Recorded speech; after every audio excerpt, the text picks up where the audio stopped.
हरि ओम. सार्थक वाटे झाली या वेचाचे, जीवनगाथा एका तपस्विनीची या शीर्षकांतर्गत पूजनीय स्वामी भक्त डॉक्टर सुषमाताई वाटवे यांच्या संकलित आत्मवृत्ताचं वाचन आपण ऐकत आहोत.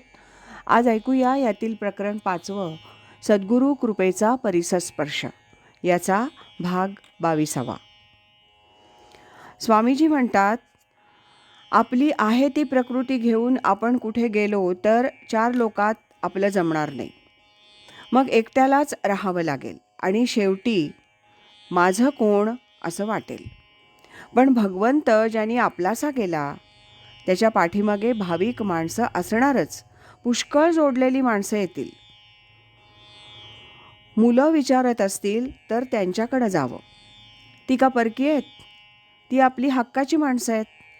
आपण ज्यांच्यावर प्रेम करतो त्यांच्यावर आपला हक्क आहे. तसं पाहिलं तर मुलीचं लग्न झालं की आपला तिच्यावरचा हक्क संपतो. ती आपला संसार सोडून तुमच्या उशाशी बसणार का? तुम्ही कुणाला जवळ केलं तर सगळे लोक येतील. कुणाला जवळ केलं नाही तर कोणी येणार नाही. ज्या व्यक्तीवर तुम्ही प्रेम केलं ती व्यक्ती अंतकाळाला आल्याशिवाय राहणार नाही. शेवटी भगवंत तर आहे ना, मग अंतकाळ कुठे का येईना. भगवंतावर विश्वास ठेवावा. तो असल्यावर मुलांचा इतरांचा विचार कशाला, आणि अंतकाळचा विचार तरी आत्ता कशाला. माझ्यापेक्षा तुम्ही 12 वर्षांनी लहान आहात. मुलं म्हणाली, इथं राहा तर राहावं, नाहीतर यावं आपल्या घरी. आपण कुठे गेलो तर तिथं आपली मुलं येणार का? कुठे पडाल तिथं पडाल. भगवंत कुणाच्या तरी रूपानं येऊन करेल. चिंता कसली. सुषमाताई म्हणतात, मला वाटतं परमार्थाकडे वळण्याचा माझा पिंडच नाही. कसं काय या बाजूला वळले कुणास ठाऊक. स्वामीजी म्हणतात, मी आणलं या बाजूला म्हणून आलीस. त्यावर सुषमाताई म्हणतात, पण त्यासाठी तुम्हाला किती त्रास. त्यावर स्वामीजी म्हणतात, असू दे, पण यापुढे मात्र कुणासाठीही काही त्रास घेता येईल असं दिसत नाही. तो काळ संपला. आता प्रकृतीला ते झेपणार नाही. स्वामीजी पुढे म्हणतात, लक्षात ठेवा, असे आनंदाचे दिवस पुन्हा येणार नाहीत. खूप आनंद आहे, मिळवून घ्या. सर्वांची प्रकृती सांभाळत त्यांना पुढे न्यायचं. एखादं काम करून घ्यायचं तर हे कोण करू शकेल ते पाहून त्याच्यावर सोपवायचं.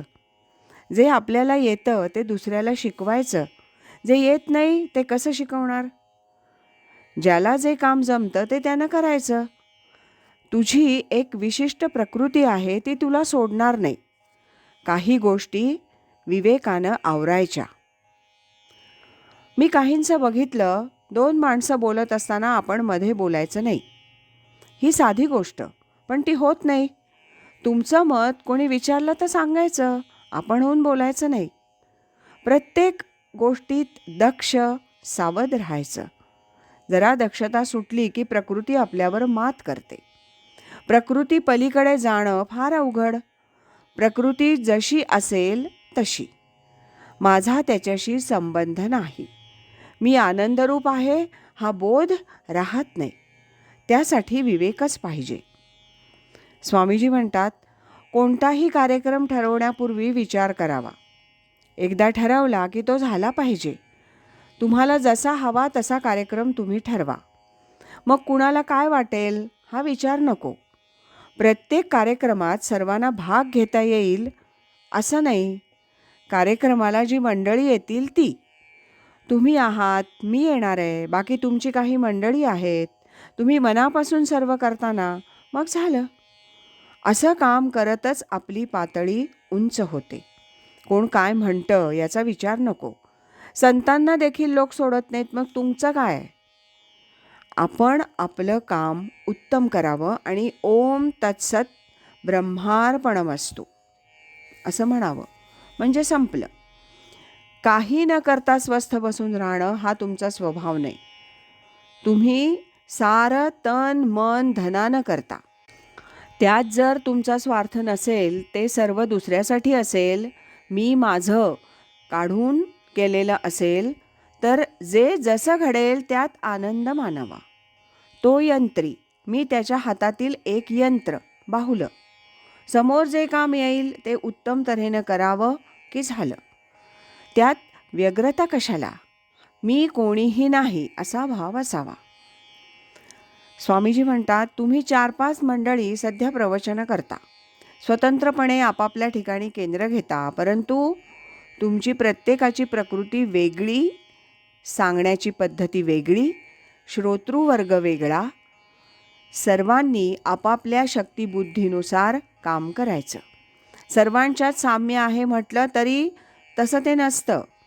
कुणाचा पाठांतरावर भर असतो, स्वतंत्र विचार नसतो, खोलवर अभ्यास नसतो, गप्पा गोष्टी समाजकारण राजकारण यावर बोलत राहतात. काही मंडळी निखळ परमार्थ सांगतात, काही मंडळी स्वानुभवावर बोलतात. सामान्यतः ग्रंथांचा अभ्यास, सद्गुरूंनी केलेला उपदेश आणि आपला साधनेतील अनुभव हे सर्व पाहून प्रवचन करावं. आज इथेच थांबूया. यानंतरचा 23वा भाग आपण उद्या ऐकूया.